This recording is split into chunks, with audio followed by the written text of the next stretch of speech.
Welcome back to Emilee's Paper Caper. In my Junk Journal July flip through, some folks were asking for me to show how I made this fold out. It's super easy and fun. All you need is a 6x6 piece of paper, and the first thing you're going to do is fold it at the diagonal. So fold it once at the diagonal. Then you're going to fold it in half.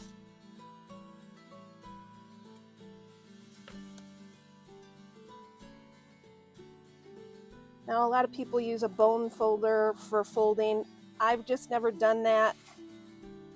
It is recommended for a crisper fold, but I guess I'm just too lazy to get the bone folder out. I don't know. Okay, so just to recap, you're going to fold it at the diagonal, unfold it, fold it in half, unfold it, and fold it in half again. Then, it's a little tricky, but be patient. You need to reverse this fold so that they meet in the middle, and then it's flat, like that. See how that folds out? Let's do it a couple more times, and if you keep watching until the end, I'll show you something really neat you can do with an odd number of these. 3, 5, even 7 can work. But let me get to that, but let's practice a minute. You can follow along with me. Get your 6x6 piece of paper. You're going to fold on the diagonal.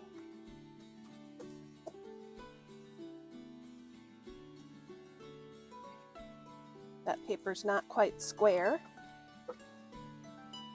I trimmed it on my trimmer and operator error. That's okay. Folded it on the diagonal, and then we're going to fold it in half.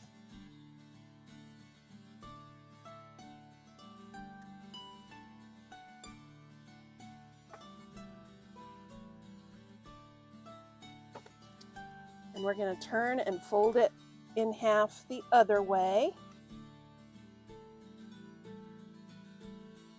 And then the only tricky part is to make sure that these folds go up like that. Fold that. The diagonal fold is going to meet in the middle, and then you're going to push it down. So there it is. One more time, and then I'm going to show you a really neat quick project you can do also.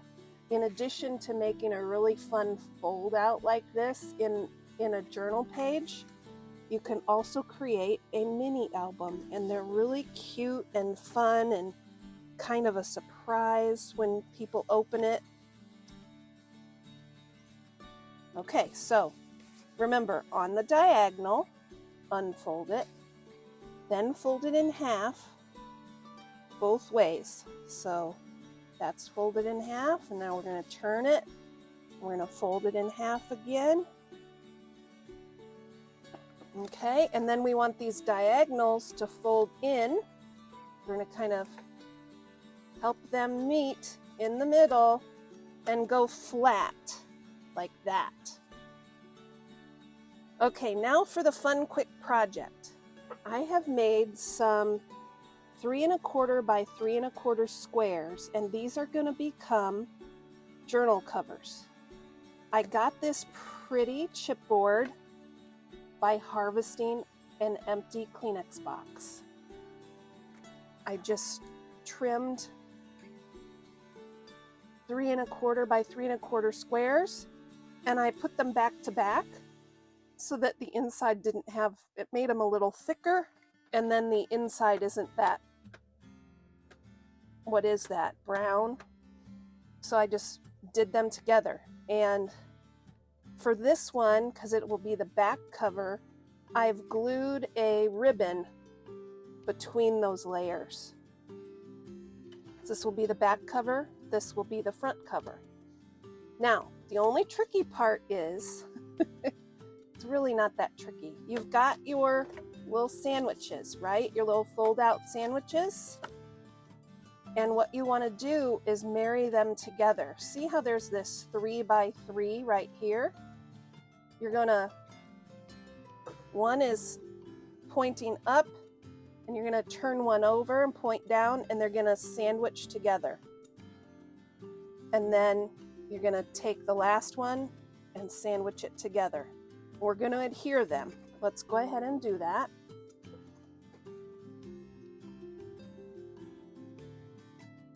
You can use any kind of adhesive that you'd like. I just picked up a 25-cent bottle of school glue.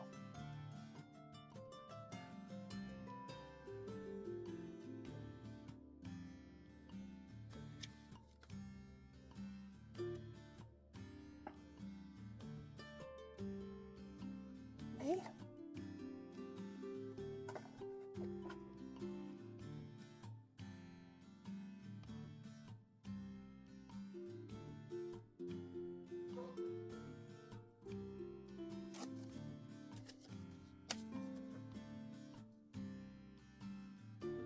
Just gonna smush them, make sure they're square in there, and then what you end up with is like this.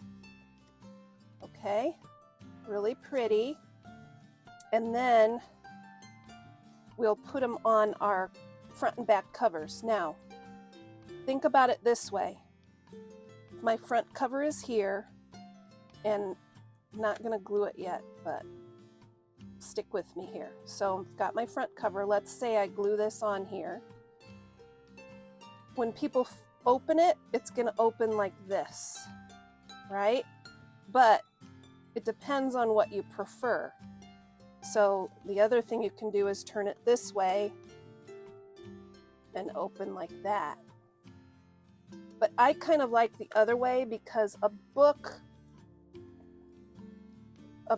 opens like this and we read left to right. So I'm gonna put it this way, and then when people are opening it, they will see the story kind of, they would read it left to right. I hope that makes sense.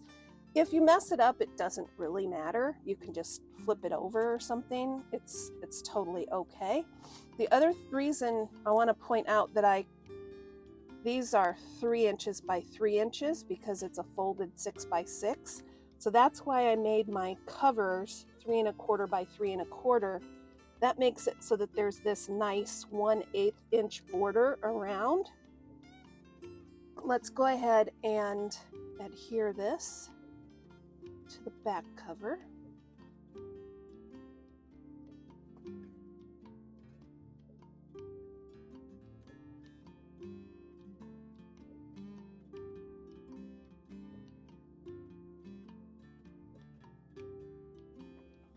And we're going to get the front cover on.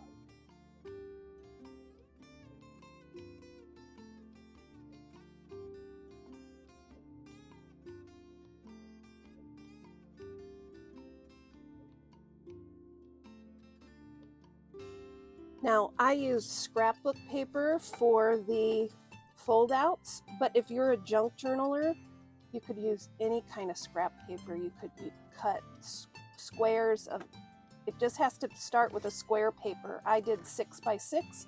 You could do 4 by 4. You could do 8 by 8, whatever you want.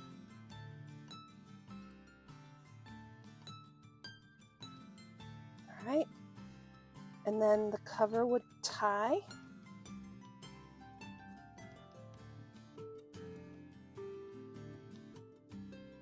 My ribbon might be a little bit long.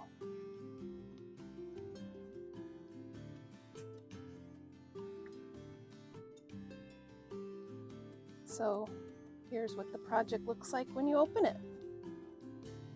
You can decorate all those pages. I call this an accordion journal,